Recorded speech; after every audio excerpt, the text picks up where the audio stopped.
আমি চ্যালেঞ্জ করতেছি আমার স্ত্রী যদি এই চেয়ারম্যান হওয়ার পরে একদিন ছুটি নিয়ে থাকে আমি এই কেস উইডো করে নেব।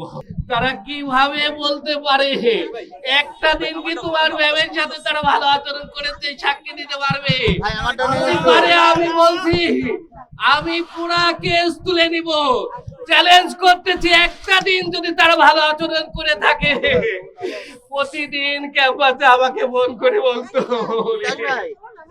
প্রত্যেকে আমার সাথে এত খারাপ আচরণ করে। আমি কি শিক্ষক? আমি না শিক্ষক না চেয়ারম্যান।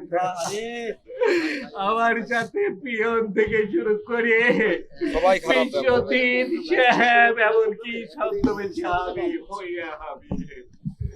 তুমি আজকে এই সব কথা বলছো অথচ তুমি দিনের সামনে তুমি চেয়ারম্যানকে চ্যালেঞ্জ করে বলো যে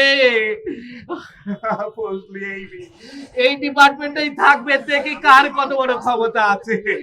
এটা কি জানা নেই তোমাদের? বলো তোমরা যদি একটা সত্যবাদী একটা নিষ্ঠাবান ম্যাডামের পক্ষে যদি একটা কথা বলতে না পারো আমার বিচার দরকার নেই। শোনা আমার সন্তানদেরকে দুধ থেকে বঞ্চিত করে রাতের পর রাত তোমাদের খাতা থেকে যে প্রশ্ন করেছে তোমাদের সেশন জট কভারের জন্য চেষ্টা করেছে। বলতে পারো তোমার ম্যাডাম চেয়ারম্যানের আগে ডিপার্টমেন্টে একটা ব্যাচ বেড়েছিল। চ্যালেঞ্জ করতেছে তোমরা বলো একটা ব্যাচ বেড়েছিল কিনা? 2019 সালে যে চেয়ারম্যানশিপ পেয়েছে কই তার আগে তো একটা ব্যাচ বের হয়নি। তখন কার প্রথম ব্যাচ তারা তো পড়তে আরে ছিল। তোমার ম্যাডাম রাতের পর রাত চেষ্টা করে তাদেরকে পার করেছে। এই সব তো তাদেরও পরীক্ষা নিতে চেয়েছিল না গো। ওরে আল্লাহ কি কষ্ট করে রাতের পর রাত খাতা দেখে প্রশ্ন করে রেজাল্ট। আমি বারবার বলছি ও আমি স্বামী আমাকে বঞ্চিত করতেছ কোন সমস্যা নেই। আমার মাসুম বাচ্চার দুধ থেকেও তুমি বঞ্চিত করতেছ। 8টার গাড়িতে না যাওয়ার কারণে হাবিব বলে চেয়ারম্যান 10টার গাড়িতে আসে। বিশ্ববিদ্যালয় বলুক 4টা সেকেন্ড লাস্টের গাড়ি ছাড়া সাদিয়া কোনোদিন এসছে কিনা। আমি আমার স্ত্রীর স্বামী হিসাবে বলতেছি আমি চ্যালেঞ্জ করতেছি আমার স্ত্রী যদি এই চেয়ারম্যান হওয়ার পরে একদিন ছুটি নিয়ে থাকে আমি এই কেস উইডো করে নেব। সেভাবে হত্যা করে ফাঁসিতে তাদেরকে ফাঁসি দিতে হবে। ছোট ভাই বোনগুলো সারা রাত ঘুমায় না।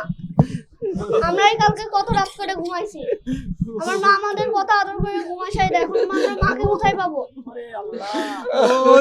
নিরীহ মেয়ের হত্যাকারীদের সুষ্ঠু বিচার করে সাজার ব্যবস্থা করা, কিন্তু তারা কোনো দেখতেছি না, কোনো লক্ষণ আমরা প্রতীয়মান হচ্ছে না যে তার সুষ্ঠু বিচার হবে। আমরা সন্দিহান। ইবিয়ান হিসেবে আমি নিজেকে খুবই লজ্জিত বোধ করছি। কেন আজকে আমাদের প্রাণের ক্যাম্পাস নিরাপদ নয়? কেন আমাদের শিক্ষকরা নিরাপদ নয়? তাদের সাথে কেন সামান্য একটা কারণে এত বড় একটা হত্যাকাণ্ড সংঘটিত হবে? আমরা কালকেও ম্যামদের বাসাতে গিয়েছিলাম, যে তাদের ছোট ছোট বাচ্চাদেরকে দেখে আসলে নিজেদেরকে কন্ট্রোল করতে পারছি না। যে একটা মানুষকে এত নির্মম ভাবে হত্যা করা হয়েছে কোনো ইস্যু ছাড়াই, সামান্য বিষয় নিয়ে এভাবে কাউকে হত্যা করা যায় না। এর আমরা সঠিক বিচার চাই। এখানে স্পর্শকাতর কিছু বিষয় আছে। দুইজন ইবির শিক্ষক, প্রশাসন দেখছে যে আসলে তাদের সামান্যতম সম্পৃক্ততা যতক্ষণ না পাবে ততক্ষণ আসলে তারা গ্রেফতার করতে পারছে না। তারাও তদন্ত করছে। আমার মনে হয় যে যদি কোনো সম্পৃক্ততা সামান্যতম খুঁজে পায় অবশ্যই প্রশাসন গ্রেফতার করবে। ন্যূনতম কাউকে কোনো সম্পৃক্ততা পায়, সেটা যে কেউ এজাহারভুক্ত আসামি হোক, এজাহারভুক্ত আসামির বাইরে হোক, প্রত্যেককে কিন্তু তারা অ্যারেস্ট করতে পারে। আমার মনে হয়, আমি যতটুকু জানি, যে এই ঘটনাটা নিয়ে একজন অতিরিক্ত পুলিশ সুপারের নেতৃত্বে এটা ব্যাপকভাবে তারা তদন্ত করছে এবং খুব শর্ট টাইমে তারা একটা উপসংহারে আসতে পারবে যে আসলে এই ঘটনার সাথে আর কেউ জড়িত আছে কিনা। একটা থার্ড ক্লাস কর্মচারী হয়ে একটা চেয়ারম্যানকে কিভাবে হত্যা করতে পারে, এর পিছনে অবশ্যই নেপথ্য থেকে দায়ী আছে। আমরা চাই সকলকে বিচারের আওতায় আনা হোক। যার যতটুকু প্রাপ্য সে ততটুকু শাস্তি পাবে। আমরা প্রশাসনের দৃষ্টিতে আকর্ষণ করছি, একদম ন্যায্য শাস্তি পেতে চাই আমরা। এখানে খুনি একদম চিহ্নিত, এখানে যদি বিচারে তাল বানা শুরু করে আমরা সমাজ কল্যাণ বিভাগের শিক্ষার্থী আমরা কোনো ছাড় দেবো না। বিভিন্ন আর্থিক অনেক অনাচার ও এগুলো বন্ধ করে দেয়।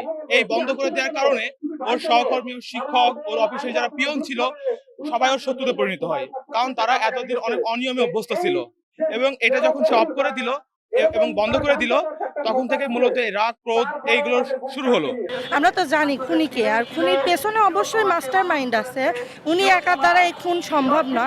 আমাদের রুনা ম্যাম অত্যন্ত সৎ একজন ব্যক্তি ছিল, সেই জন্যই তাকে খুন করা হয়েছে। আমাদের ইবিতে 1 বছরও হয়নি, আমাদেরই শিক্ষা সহপাঠী মারা গিয়েছে সাজিদ, ওকেও কিন্তু হত্যা করা হয়েছে, সেটার বিচার আমরা পাইনি।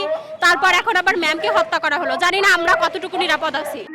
যে বাচ্চাগুলো সারা রাত দুধের নেশায় ঘুমায় না, ছেলেটা মায়ের কবরের কাছে ডাকে, মাগো আসো মা, বাসায় চলো। এটা মেনে নেওয়া যায় না, কখনো মেনে নেওয়া যায় না।